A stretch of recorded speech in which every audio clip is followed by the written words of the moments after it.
Rhonda Byrne, The Secret, ön söz. Bir il əvvəl həyatım alt-üst olmuşdu. Mən yorulub əldən düşənəcən işləyirdim. Qəflətən atamı itirdim. Sevdiklərim və həmkarlarımla münasibətim isə tamamilə korlanmışdı. O zaman təsəvvür edə bilməzdim ki, mənim bu çarəsizliyim əvəzsiz bir töhfənin, hədiyyənin başlanğıcı olacaq. Mən möhtəşəm bir sirri, yaşam sirrini öyrəndim. Ona aid ilk işarəyə qızım Heylinin mənə verdiyi 100 illik bir kitabda rast gəldim və mən bəşəriyyət tarixində sirrin izlərini aramağa başladım. Kimlərin bunu bildiyini aşkar edəndə isə heç inana bilmədim, çünki onlar tarixin nəhəngləri idilər. Platon, Shakespeare, Newton, Hugo, Beethoven, Lincoln, Emerson, Edison və Einstein. Təəccüblə öz-özümdən soruşdum. Nə üçün hamı bunu bilmir? Bu sirri dünya ilə bölüşmək arzusu içimdə bir od salmışdı və mən müasirlərimizin bununla bağlı mülahizələrini araşdırmağa başladım. Bu zaman onlar bir-bir özləri həyatımda peyda olmağa başladılar.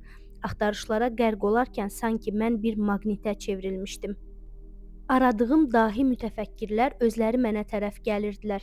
Nə zaman ki mən bir mütəfəkkir kəşf edirdim, o məni bir başqasına bağlayırdı. Sanki bir axtarış möcüzələr zənciri idi. Əgər mən öz axtarışlarımda yanlış yola keçirdimsə, o zaman diqqətimi başqa bir şey cəlb edirdi və bu ləngimə mənim başqa bir dahi mütəfəkkir ilə qarşılaşmağıma səbəb olurdu. Əgər mən öz internet axtarışlarımda təsadüfən yanlış bir düyməyə basırdımsa, həmən əlimə vacib çatışmayan informasiyadan bir parça düşürdü. Bir neçə qısa həftə ərzində mən əsrlərlə gizli qalan sirri izlədim və onu bu gün də öz həyat təcrübəsindən keçirənləri tapdım. Sirri film vasitəsilə dünyaya açmaq həvəsi beynimdə kök salırdı və 2 ay ərzində mənim televiziya və çəkiliş qrupum sirrə yiyələndi. Əsas o idi ki, komandamın hər bir üzvü sirri dərk etsin, çünki əks halda təşəbbüsümüz uğursuz alınardı. Görkəmli ziyalılardan heç biri ilə çəkiliş haqqında qabaqcadan danışığımız olmamışdı. Lakin sir bizə bəyan idi və biz öz müvəffəqiyyətimizə tam əminliklə Avstraliyadan Amerikaya uçduq. Çünki ustad ziyalıların çoxu orada yaşayırdı. 7 həftə sonra isə artıq bizim komanda 55 görkəmli Amerikalı mütəfəkkir ilə 120 saatlıq filmi lentə almışdı. Filmi ərsəyə gətirmək üçün hər addımda, hər nəfəsdə sirdən istifadə edirdik və 8 aydan sonra sir ekranlara çıxdı. Film dünya ekranında böyük uğur qazandı və sonra möcüzələr haqqındakı hekayələr yağış kimi yağmağa başladı. İnsanlar xroniki xəstəliklərdən necə sağalmalarından, düşdükləri depressiyalardan, qəzalardan sonra və hətta ölüm yatağında belə necə şəfa tapıb qalxmaqları barədə yazmağa başladılar. Biz böyük pul məbləğlərinin və gözlənilməz çeklərin alınmasında sirrin köməyi olan minlərlə hadisələr öyrəndik. İnsanlar ideal ev, həyat yoldaşı, rütbədə yüksəliş, yaxşı iş, maşın haqqındakı arzularının həyata keçirilməsində ondan istifadə edirdilər. Çoxları danışırdı ki, bir neçə gün ərzində sirdən istifadə edərək onlar öz bizneslərinin axarını kökündən dəyişmişlər. Əlbəttə, çoxlarının öz övladları ilə olan qəliz münasibətlərinin də özünün ahəngdar axınına düşdüyü barədə çox qeyri-adi əhvalatlar eşidirdik. Bu heyrətamiz əhvalatların bir hissəsini bizə uşaqlar danışırdı. Onlar sirdən istifadə edərək istədiklərini, yeni dostlar və yaxşı qiymətləri əldə edirdilər. Sir haqqındakı məlumatlar həkimlərdə öz xəstələri ilə, universitet və məktəblərdə tələbə və şagirdləri ilə, sağlamlıq klublarında öz müştəriləri ilə, bütün dinlərin kilsələri və başqa mənəvi mərkəzlərdə isə öz ziyarətçiləri ilə bu fikirləri paylaşmaq hissi doğururdu. Dünyanın hər yerində insanlar axşamlar yığışaraq bu sirrin açılması barəsində öz qohum və dostlarına məlumatlar verirdilər. Sirdən müxtəlif şeylərin əldə edilməsi üçün istifadə edirdilər.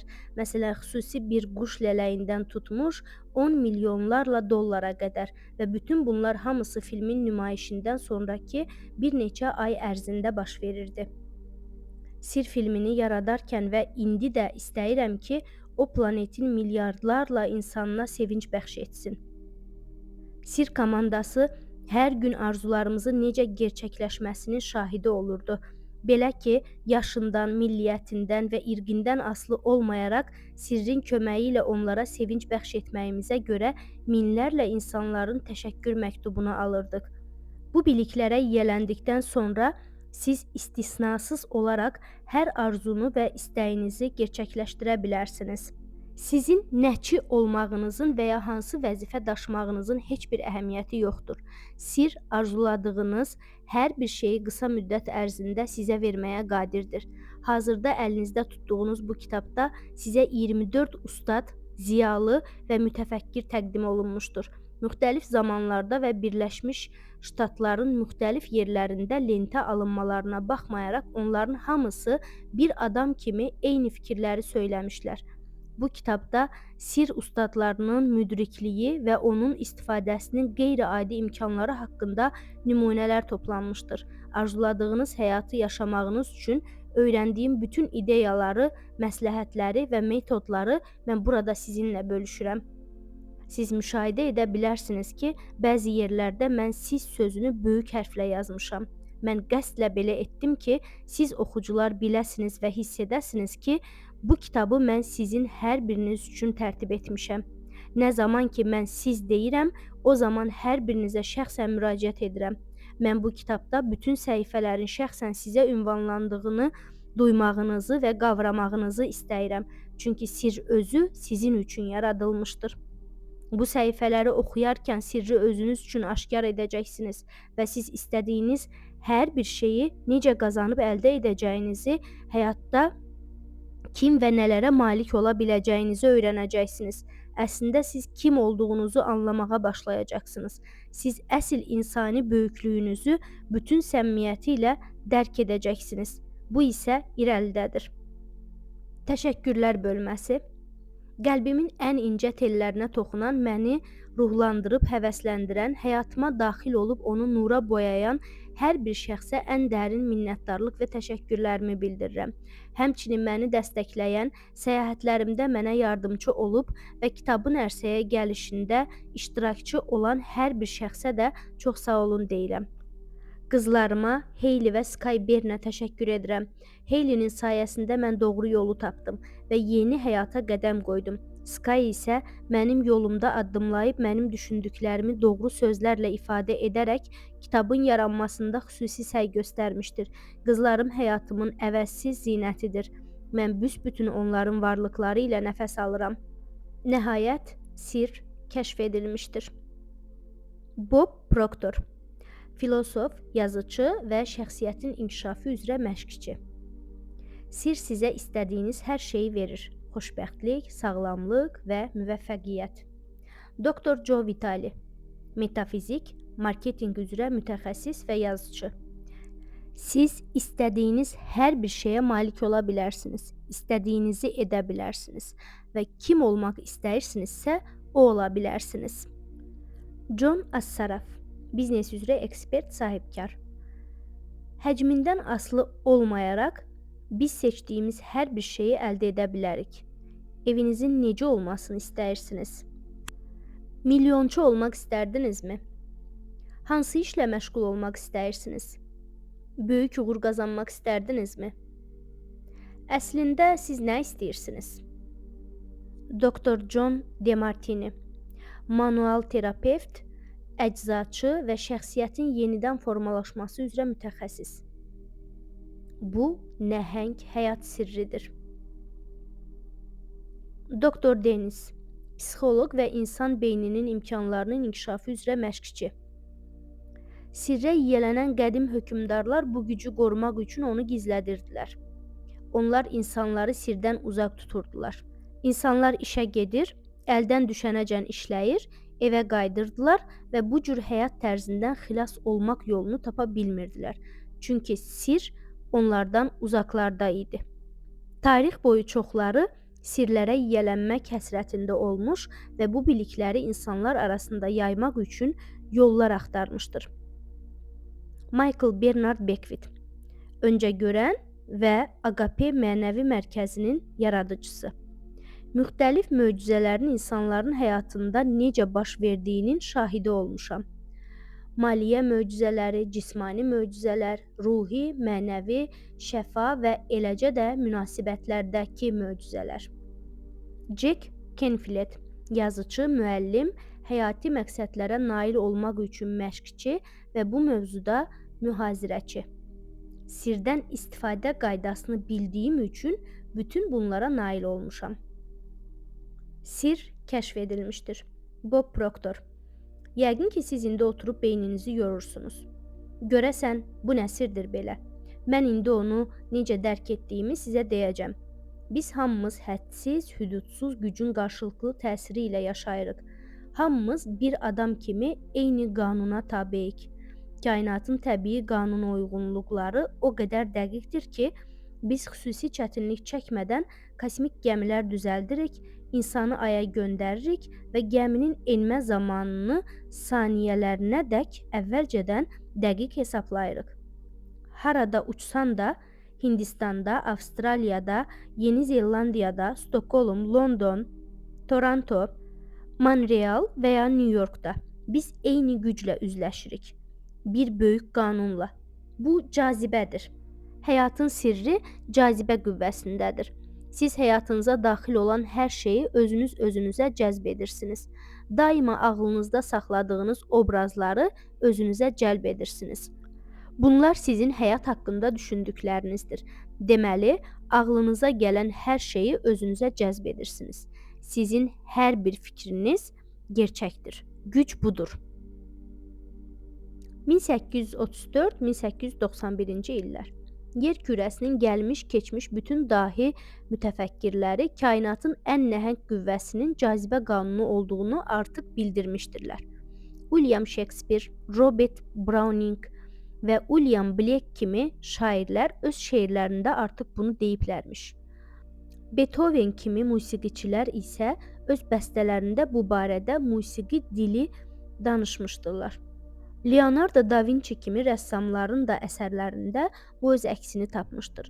Sokrat, Platon, Ralph Waldo Emerson, Pifagor, Francis Bacon, Isaac Newton, Johann Wolfgang Goethe, Victor Hugo kimi böyük mütəfəkkirlər öz əsər və təlimlərində bu barədə məlumatlar vermişdilər. Məhz ona görə də onların adları əbədiləşib, əfsanəyə çevrilərək əsərlərdə yaşamaqdadır.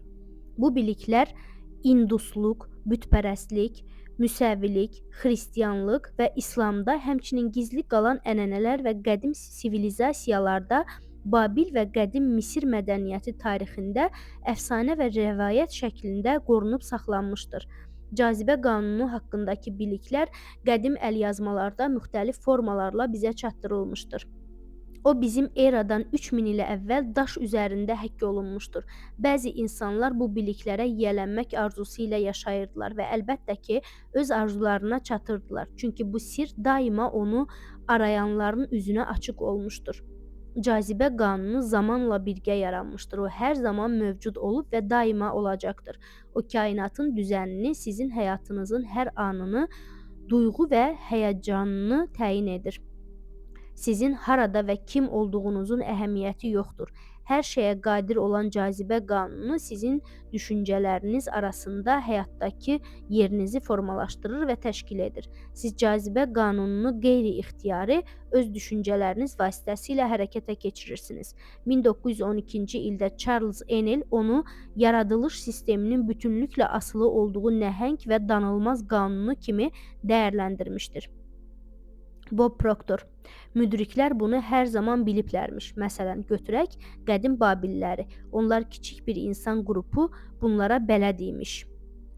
Qədim Babillərin sərvətləri və inkişafı alimlərə yaxşı məlumdur və bu bir çox sənədlərdə də təsdiq olunmuşdur. Dünyanın 7 möcüzəsindən biri olan Samiradanın asma bağları Babilistanda yaradılmışdır. Kainat qanunlarını anlamaq və ondan istifadə etmək qabiliyyəti sayəsində Babil dövləti tarixdə ən zəngin sivilizasiyalardan biri olmuşdur. Bob Proctor. Siz necə fikirləşirsiniz? Nəyə görə əhalinin yalnız 1%-i bütün pulun 96%-ni qazanır? Sizcə bu sadə bir təsadüfdürmü? Xeyr, hər şey müəyyən bir şəkildə qurulmuşdur. Bu insanlar nəyisə bilirlər. Yəqin onlar sirri anlayıblar. İndi isə bu sirri siz də biləcəksiniz. Həyatlarına var-dövlət cəzb edən insanlar ixtiyari və ya qeyri-ixtiyari olaraq sirdən istifadə etmişlər. Onlar həmişə sərvət və rifah haqqında düşünərək heç bir zaman əks fikirlərə beyinlərində kök salmağa imkan verməmişlər.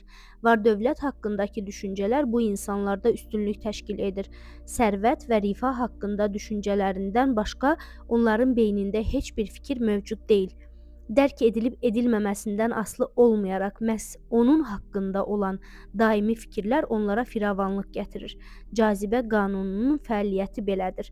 Sirri əks etdirən və cazibə qanununun necə işləməsi haqqında bir misal göstərirəm. Ola bilər ki, siz tanıdığınız bir şəxsin dövlətlənib, sonra müflisləşib və yenidən varlandığının şahidi olmusunuz.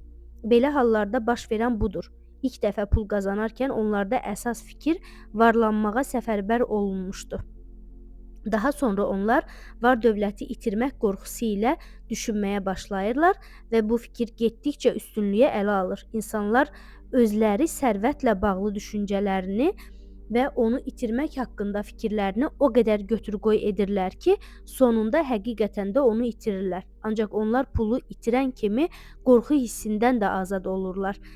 Belə ki, bir anda sərvət haqqındakı düşüncələri geri dönür və o yenə qayıdır. Sizin fikirlərinizdən asılı olmayaraq cazibə qanunu sizə qarşılıq verir. Hər tezlik özünə bənzər tezliyi cəzb edir. Jonas Saraf. Cazibə qanununu dərk və hiss etməyin ən sadə üsulunu mən özümü maqnit kimi təsəvvür etməklə görürəm. Bilirəm ki, maqnit hər şeyi cəzb edir. Siz kainatın ən güclü maqnitisiz. Sizdə əriyən cazibə enerjisi dünyada ən güclüsüdür. Və ölçüsü olmayan maqnit enerjisi sizin fikirlərinizdən dalğalanaraq sizdən uzaqlaşır. Bob Doyle, yazıcı və cazibə qanunu üzrə mütəxəssis. Bütövlükdə və ümumən cazibə qanununu belə ifadə etmək olar. Hər bir tezlik öz təbiətinə xas olan tezliyi cəzb edir. Əslində isə biz düşüncələrin, fikirlərin düzənini nəzərdə tuturuq. Cazibə qanunu bildirir. Hər tezlik özünə aid tezliyi cəzb edir. Bu isə o deməkdir ki, nəyi düşünürsünüzsə, ona bənzər şeyləri özünüzə cəlb edirsiniz. Cazibə qanununun həyatınıza təsiri haqqında yenə bir neçə nümunə göstərmək istəyirəm. Həyatınızda elə olubmu ki, qəmli bir şey haqqında düşünərkən siz daha dərindən kədərlənirsiniz? Məsələ buradadır ki, eyni şey haqqında müəyyən müddət düşünərkən cazibə qanunu dərhal ona bənzər fikirləri sizə yönəldir. Bir neçə dəqiqə ərzində siz o qədər bir-birinə oxşar kədərli fikirləri qəbul edirsiniz ki, düşündükcə ovqatınız daha da pisləşir. Nə qədər çox düşünürsünüzsə, daha artıq sarsılırsınız. Ola bilər ki, oxşar fikirlərin cəzbini bu cür sınamısınız. Siz hansısa bir mahnını dinləyirsiniz və uzun müddət onu beyninizdən ata bilmirsiniz. Mahnı daima beyninizdə fırlanır. Yəqin siz onu dinləyərkən özünüz də hiss etmədən bütün diqqətinizi onun üzərində toplayaraq hissiyatınızı həmin ovqata səfərbər etmisiniz. Bunun nəticəsində siz onu bənzər fikirləri daha güclü dalğa ilə özünüzə çəkirsiniz. Beləliklə cazibə qanunu burada fəaliyyətə keçir və yenidən o mahnını sizə xatırladır. Jonas Saraf. Bizim, yəni insanın vəzifəsi öz istədikləri üzərində qurulan fikirləri qoruyub saxlamaqdan ibarətdir. Biz nə istədiyimizi mütləq özümüzə dəqiqləşdirməliyik. Bu üsulla biz kainatın ən böyük qanunu olan cazibə qanununu hərəkətə keçiririk. Ən çox nəyin haqqında düşünürsünüzsə, onu cəzb edirsiniz. Ən çox kim olmağınızı xəyal edirsinizsə, həmin şəxsə də çevrilirsiniz. Sizin indiki həyatınız keçmiş düşüncələrinizi əks etdirir. Həyatınızın bütün mənası yalnız gözəllik və böyüklükdə deyil. Bu xüsusi əhəmiyyət vermədiyimiz kiçik bir şey belə ola bilər. Ən çox haqqında düşündüyünüz şeyləri özünüzə cəzb etdiyinizi nəzərə alaraq həyatın hər aspektinin beyninizdə necə yer tutduğunu çox asanlıqla təyin etmək olar. Çünki siz həyatınızı onların nəticəsi olaraq qazanmısınız. İndi isə Siz sirri anlayıb ondan istifadə etməyi öyrənəcəksiniz və bu bilgilər sayəsində hər şeyi dəyişməyə bacaracaqsınız. Bob Proctor.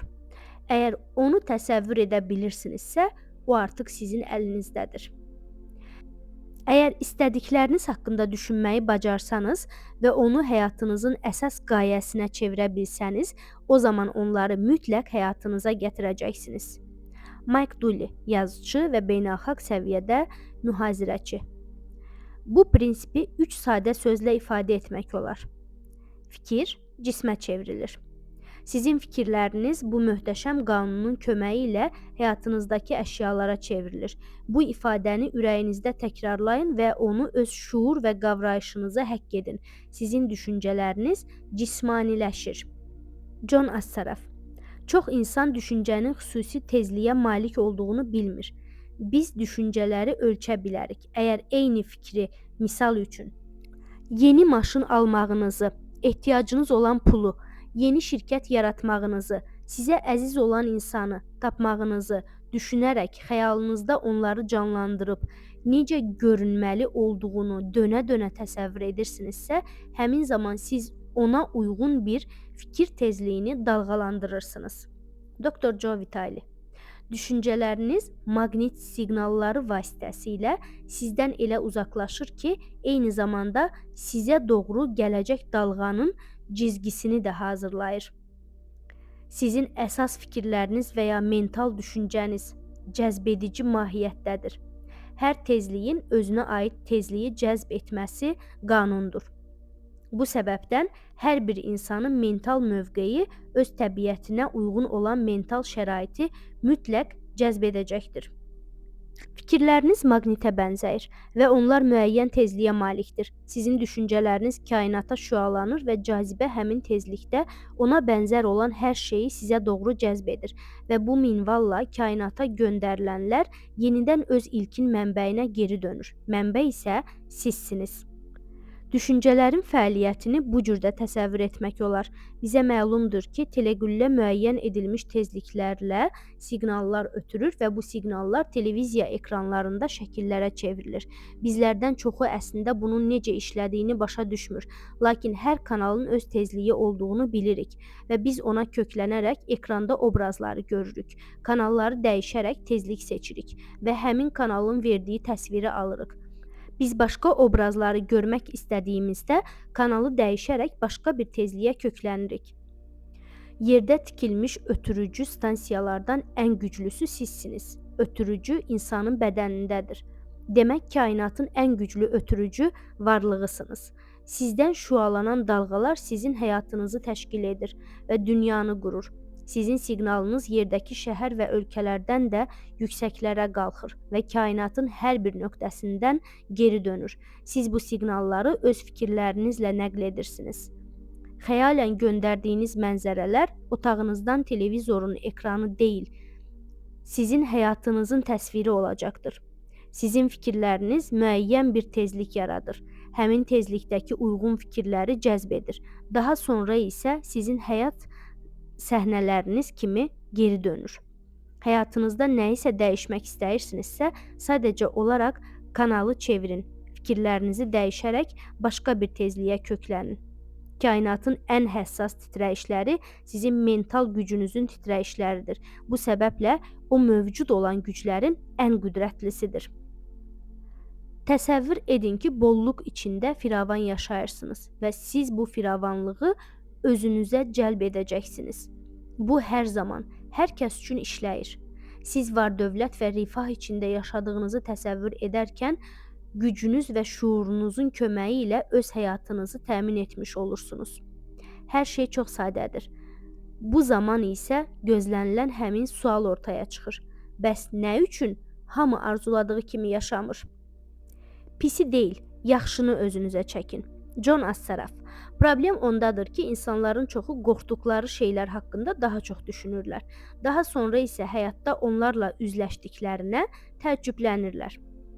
İnsanlar öz arzularına yalnız bir səbəb üzərindən çata bilmirlər. Çünki onlar istədiklərindən daha çox istəmədikləri haqqında düşünürlər. Düşüncələriniz və dediyiniz sözləri dinləyin. Axı cazibə qanunu mütləqdir və o dəqiq işləyir. Taun xəstəliyindən də dəhşətli olan bir epidemiya əsrlərdir ki, bəşəriyyətdə tüğyan edir. Bu, istəmirəm epidemiyasıdır. İnsanlar əsas fikirlərini istəmədiklərinə yönəldərək yalnız onlar barəsində düşünür, danışır və hərəkət edir. Bununla da onlar istəmirəm epidemiyasına yoluxurlar. Lakin biz bugün tarixi dəyişə bilərik. Çünki bizi bu epidemiyadan xilas edə biləcək məlumatları alırıq. Bu sizinlə başlayır. Həyatdan istədikləriniz haqqında daha çox düşünərək və danışaraq siz yeni fikir hərəkatının öncülünə çevrilə biləcəksiniz. Bob Doyle. Sizin nəyisə yaxşı və ya pis hesab etməyinizin və yaxud nəyisə istəyib istəməməyinizin cazibə qanunu üçün heç bir əhəmiyyəti yoxdur. Qanun yalnız düşüncələrinizə qarşılıq verir. Belə ki, yığılan borclara dəhşətlə baxarkən kainata belə bir siqnal göndərirsiniz. Mən bu borclara görə dəhşət içərisindəyəm. Deməli, siz özünüz üçün dəhşəti təsdiq edirsiniz. Bu zaman siz onu daha çox alacaqsınız. Cazibə qanunu təbiətin qanunudur. O hissiyatsızdır və xeyri şərdən ayırmağı bacarmır. O sadəcə düşüncələrinizi qəbul edir, sonra isə onları həyat hadisələriniz və təəssüratlarınız şəklində sizə geri qaytarır. Cazibə qanunu məhz sizin düşündüyünüzü sizə verir. Liza Nichols, yazıcı və şəxsi imkanların genişləndirilməsi üzrə məsləhətçi. Cazibə qanunu həqiqətən də sizin nəzarətiniz altındadır. Siz bütün istəkləriniz haqqındakı düşündüklərinizi səfərbərliyə aldığınız zaman qanun onu sizə verəcək. Və bu hər dəfə belə olacaqdır. Nə zaman diqqətinizi istəmədikləriniz üzərinə səfərbər edirsiniz, gecikmək istəmirəm, kaş gecikməyəydim deyə fikirləşirsiniz. Bu zaman cazibə qanunu sizin bunu istəmədiyinizi anlamır. O sizin düşündüyünüzü sizə qaytarır və bu həyatınızda daima təkrarlanır. Cazibə qanununun istəyirəm və ya istəmirəmi ayırmaq bacarığı yoxdur. Yalnız siz diqqətinizi yönəldə bildiyiniz hər şeyi gerçək edirsiniz. Fikrinizi toplayaraq onu arzularınız əsasında qurursunuzsa, həmin an siz kainat qüvvəsinin yardımı ilə istədiklərinizi özünüzə cəzb edirsiniz. Cazibə qanunu xeyir və istəmirəm kimi etiraz bildirən sözləri anlaya bilmir. Siz etiraz bildirən sözlərlə danışdıqda cazibə qanunu onu belə qəbul edir. Mən kostyumumu kirləndirmək istəmirəm. Mən bu kostyumun kirlənməsini istəyirəm. Saçımın pis kəsilməsini istəmirəm. Saçlarımın pis kəsilməsini istəyirəm. Mən gecikmək istəmirəm. Mən həmişə gecikmək istəyirəm. Bu insanın mənimlə kobud olmasını istəmirəm. Bu insanın və başqalarının mənimlə kobud davranmasını istəyirəm. Restoranın masa sifarişimi rədd etməsini istəmirəm. Restoranın mənim masa sifarişimi rədd etməsini istəyirəm. Mən bu çəkmələri xarab etmək istəmirəm. Çəkmələrimin xarab olmasını istəyirəm. Bu işin öhdəsindən gələ bilmərəm. Bacardığımdan daha çox iş istəyirəm. Qripə yoluxmaq istəmirəm. Mən qripə və digər viruslara yoluxmaq istəyirəm. Mübahisə etmək istəmirəm. Daha çox mübahisə istəyirəm. Mənimlə belə danışma. Mən sənin və başqalarının mənimlə bu cür danışmağını istəyirəm. Cazibə qanunu məhz düşündüyünüzü sizə verir. Vəssalam. Bob Proctor. Cazibə qanunu sizin ona inanıb inanmadığınızdan və ya onu anlayıb anlamamağınızdan asılı olmayaraq daim işləyir. Cazibə qanunu yaradılış qanunudur. Kvant fizikası mütəxəssisləri hesab edirlər ki, bütövlükdə kainat özü belə düşüncə zəminində yaranmışdır. Öz həyatınızı düşüncələriniz və cazibə qanunu vasitəsilə yaradırsınız və bu hamıda eynilə belədir. Bu qanun sizin onun haqqında məlumatlı olub olmamağınızla fəaliyyətə keçmir. O tarixən yaşamış hər bir insanın həyatında fəaliyyət göstərmişdir. Bu böyük qanunu anladıqda sadəcə düşünmək bacarığı ilə həyatınıza istədiyiniz gerçəkliyi gətirmək kimi necə möhtəşəm bir gücə sahib olduğunuzdan agah olacaqsınız. Liza Nichols. Siz fikirləşdiyiniz müddətdə o hər an işləyir. Siz keçmişi fikirləşərkən cazibə qanunu işləyir. Siz indiki və ya gələcək zaman haqqında düşünərkən də işləyir. Bu proses fasiləsiz davam edir. Siz stop və ya pauza düyməsinə basmaq iqtidarında deyilsiniz. Bu qanun düşüncələriniz kimi daima fəaliyyətdədir. Biz bunu dərk edib etməsək də vaxtımızın çoxunu düşünərək keçiririk. Siz danışarkən, kimisə dinləyərkən düşünürsünüz. Qəzet oxuyarkən, televiziyanı izləyərkən, gələcəyə planlar qurarkən, avtomobili idarə edərkən, hətta səhər əl-üzünüzü yuyarkən belə siz düşünüb daşınırsınız.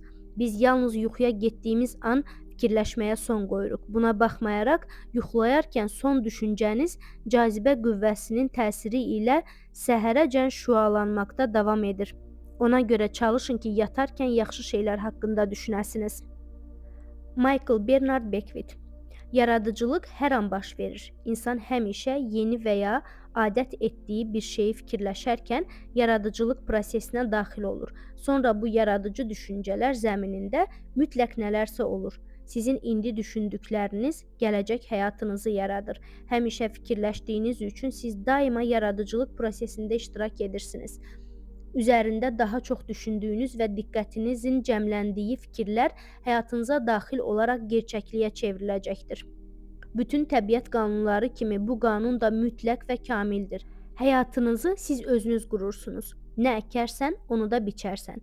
Düşüncələriniz sanki bir toxumdur. Sizin məhsulunuz isə torpağa hansı toxumu səpməyinizdən asılıdır. Əgər siz nədənsə razı deyilsinizsə, cazibə qanunu sizə tabe olaraq həyatınızı daha çox narazılığınıza səbəb olan hadisələri cəzb edəcəkdir. Kiminsə giley-güzarını dinləyərkən fikirlərinizi orada toplayırsınızsa, tərəfkeşlik edib onunla razılaşırsınızsa, o zaman bu kimi hadisələri siz özünüzə də cəzb edirsiniz. Diqqətiniz harada cəmlənibsə, qanun onları əks etdirərək sizə geri verir. Bu möhtəşəm biliklərə yiyələnib düşüncə tərzini dəyişəcəyiniz təqdirdə həyatınızda baş verən istənilən hadisəni idarə etmək bacarığına malik olacaqsınız. Bill Harris, müəllim və Centerpoint Araşdırma İnstitutunun yaradıcısı. Robert adında tələbəm var idi. O mənim onlayn kursumda təhsil alırdı və bizim onunla elektron poçtu vasitəsilə daimi ünsiyyətimiz olurdu. Robert homoseksual idi. O öz məşəqqətli həyatını məktublarında təfsilatı ilə anladırdı.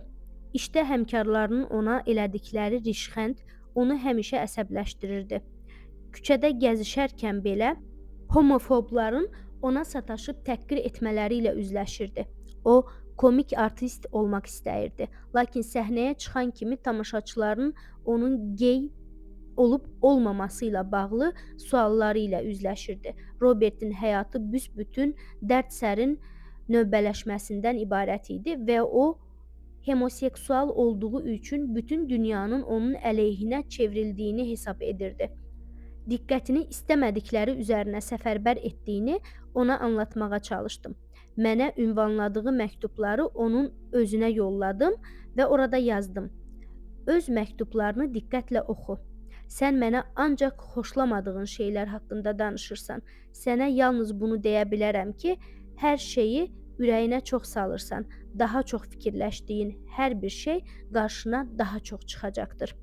Bundan sonra o daha çox öz ürəyindən keçənləri düşünməyə və onları bir növ sınaqdan keçirməyə başladı. Son 6 və 8 həftə ərzində baş verənlər isə tamamilə möcüzə idi. Onu incidən həmkarları ya başqa şöbəyə təyin olunurdular, ya işdən azad edilirdilər, yaxud birdən-birə ondan əl çəkirdilər. Robert öz işindən məmnun qalmağa başladı. Küçədə gəzərkən daha ona sataşan olmurdu. Çünki həmin insanlar onun qarşısına belə çıxmırdı. Səhnədə sürəkli alqışlarla qarşılanırdı və heç kəs onun qanını qaraltmırdı. Robert arzu etmədiyi şəraitdən qorxub qaçmaq əvəzinə diqqətini öz istədikləri üzərinə cəm edərək həyatını yenidən qurmağa başladı. Robertin həyatı düşüncə tərzinə uyğun olaraq dəyişdi. O kainata başqa tezlik göndərməyə başladı. Bu qeyri-mümkün görünsə belə, kainat göndərdiyin tezliyə uyğun cavab rəsmlərini ötürməyə məcburdur. Robertin yeni fikirləri yeni tezliyə çevrilərək onun həyat səhnələrini bütünlüklə dəyişdi. Beləliklə sizin həyatınız öz əlinizdədir. Sizin harada olmağınızdan və ömrünüz boyu hansı hadisələrlə üzləşməyinizdən asılı olmayaraq siz düşüncələrinizi özünüz seçərək həyatınızı dəyişə bilərsiniz. Ümidsiz vəziyyət yoxdur. Bu günlük bu qədər. Növbəti səsləndirmədə ağlın gücü hissəsi ilə davam edəcəyik. Daha çox belə səsli kitablar dinləmək üçün isə kanalıma abunə olmağı, zəngi açmağı və videonu bəyənib şərh yazmağı unutmayın. İşıqla qalın.